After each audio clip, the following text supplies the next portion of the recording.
Hello and welcome to Looking at the Markets with David Modell. Today I'm going to talk about a way to possibly, hopefully, filter out some of the whipsaws in your moving average crossover strategy. All right, so what I've got up here right now is Apple stock, the 3-minute candlestick chart. Each candlestick represents 3 minutes of price action, but everything I'm saying today can be used with the 1-minute candlestick chart or the 5-minute or the 1 hour or even the 1-day daily candlestick chart. You could use it for intraday trading, swing trading, whatever. Because all these moving averages and RSIs, they'll adjust to whatever candlesticks you're using. And as always, I always say this with these kinds of strategies, make your own decisions, do your own due diligence, test everything out with demo or virtual trading before you even consider using real money. Make sure it works. All right, test it out for a while with virtual trading, demo trading. Don't use real money. And then only if it really works well for you, then maybe try it with real money. Okay? And respect your stop losses and use small position sizes. Be safe at all times, please. All right, so that's the safety disclaimer right there. So you can use any two moving averages here, a slow one and a fast one. I'm using the 5 and the 12, which is one of my favorite moving average crossover combinations. That seems to work pretty well for me, at least. Okay, so, but you know, you can use different numbers. Doesn't have to be 5 and 12. Some people like 5 and 10, whatever. As long as you have a fast one, a fast moving average, and a slow one. In this case, the fast one is the 5, which is dark blue here, and the slower one is the 12, which is orange. So the old traditional method of moving average crossover strategies is when the faster moving average clearly crosses above the slower one, in this case the 5 going above the 12, then you take a long position, you buy, in other words, and then you don't sell until the faster moving average crosses back below the slower one, which seems to be happening right now with Apple stock on the 3-minute candlestick chart. All right, so it's not quite happening yet. You want to wait until it clearly breaks below it or above it. You want to see a little bit of space between the two lines to make sure that it clearly crossed. Like over here, for example, there's no clear crossing. They're just kind of on top of each other. That's not what you're looking for. There it is. You see how there's a little bit of space between the two lines? It just crossed below it. And so that would be a time to sell your stock, maybe even take a short position. But some people just do long only, just buying and then selling. They don't go short, which is fine. That's actually safer not to go short. Just buy when it crosses above and then sell when it crosses back below. Now, this is pretty good during trending markets, when the price action is strongly going up or strongly going downwards if you're shorting. But during sideways, choppy markets, it's not so good. All right, and let me try to find an example of sideways price action where it really doesn't work too well. Let me see if I can find some choppiness. Here we go. There we go. Yes, it's pretty. You see, when it's trending, it's pretty good, right? You enjoy a nice run up. Okay. But then when it's sideways, choppy, whipsaws, some people call it, right? When it's just kind of up, down, up, down, up, down, up, then you're buying, then you're selling soon afterwards, buy, sell, buy, sell, buy, sell. And oftentimes you're buying and then selling right afterwards, and then you're eating up a lot of commission costs. Oftentimes you buy a little bit higher and then you sell a little bit lower. And so you're taking small losses over and over. So when it's sideways, whipsaws, whatever you want to call it, choppy, not so good. These moving average crossover strategies, lose money during those situations oftentimes.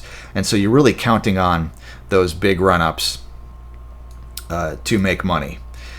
So how do you filter out the whipsaws, as they say? Well, one possibility. And again, test this out with demo trading, virtual trading first. Make sure it works before you commit any real money to it. So one possible way is to also put on your chart, and I'm using tradingview.com, by the way. You can put up an RSI, Relative Strength Index indicator, but you're going to have to change the settings. for this particular method. So what I did was I changed the default period for RSI is usually 14 period. I changed that to 5. So I've got the 5 period RSI, and I also changed the overbought and oversold settings. Usually 70 and 30 are the defaults for overbought and oversold.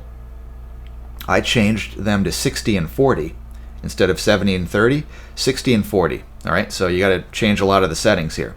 So it's really tight, as you can see, 60 and 40 for the overbought and oversold.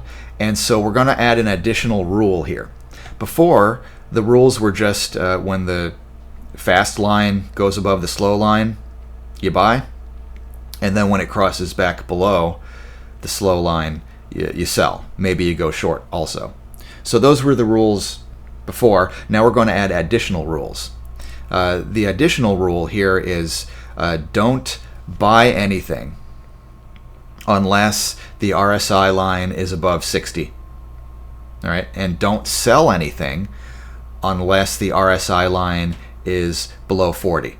All right, so again, you're buying only when it's the RSI line is above 60, and you're only selling when it's below 40. And the idea is that you're only working within trending markets. All right. So when the line is between 40 and 60, when it's like 50 or 45 or 58 or whatever, you're not doing anything, because that's not a trending market. That's a sideways market. That's the idea here.